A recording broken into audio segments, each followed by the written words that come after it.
ನಿಜವಾಗ್ಲೂ ಸಖತ್ ಖುಷಿ ಆಯ್ತೈತೆ. ನಿಮ್ ಪ್ರೀತಿ ಸಪೋರ್ಟ್ ಮಾಡಿ ಇಲ್ಲಿ ಕರ್ಕೊಂಡ್ಬಂದು ನಾನು ಇಲ್ಲಿ ಗಂಟ ಬರ್ತೀನಿ ಅಂತ ಅನ್ಕೊಂತಿರಲಿಲ್ಲ.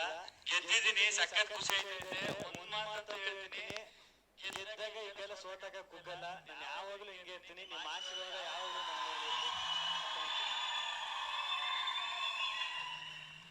ರಕ್ಷಿತಾ ಅವ್ರೆ, ರನ್ನರ್ ಅಪ್ ಆಗಿರ್ಬೋದು, ಇಲ್ಲಿ ನೋಡಿ ಎಷ್ಟು ಜನ ಗೆದ್ದಿದ್ದೀರಾ ನೀವು.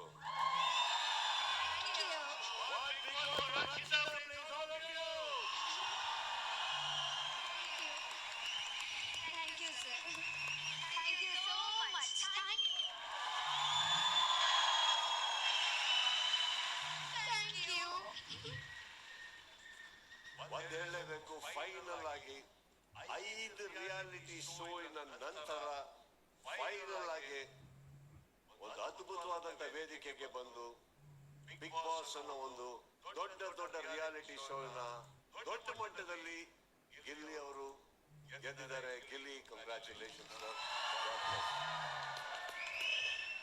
Well deserved.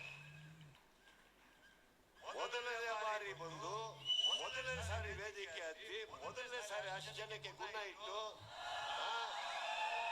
ಎಲ್ಲರಿಗೂ ಆಚೆ ಕಳಿಸಿ ಕ್ಲಾಸ್ ತಗೊಂಡು ಎಂತೆಂಥವ್ರ ಮುಂದೆ ನಿಂತು ಇಲ್ಲಿ 8 ಅಲ್ಲ 18 very very very well done. Winning speech ಬನ್ನಿ.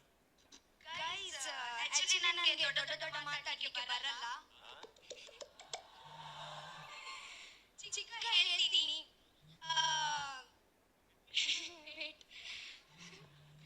Thank you so much support ಮಾಡ್ಲಿಕ್ಕೆ.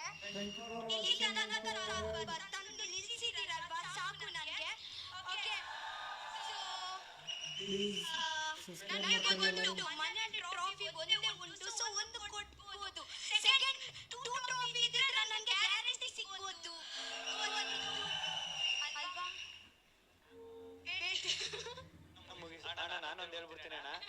ಒಳಗಡೆ ಇಷ್ಟೊಂದು ಜನ ಸಪೋರ್ಟ್ ಮಾಡ್ತಾರೆ, ಆದ್ರೆ ಬಿಗ್ ಬಾಸ್ ಮನೆ ಒಳಗಡೆ ಕಾವ್ಯ, ರಜತಣ್ಣ, ರಘುವಣ್ಣ, ರಕ್ಷಿತಾ ಇವರು ಸಖತ್ ಸಪೋರ್ಟ್ ಮಾಡಿದ್ರು ಅಣ್ಣ. ಇವ್ರ ಸಪೋರ್ಟ್ ಯಾವತ್ತೂ ಮರೆಯಲ್ಲ ಅಣ್ಣ.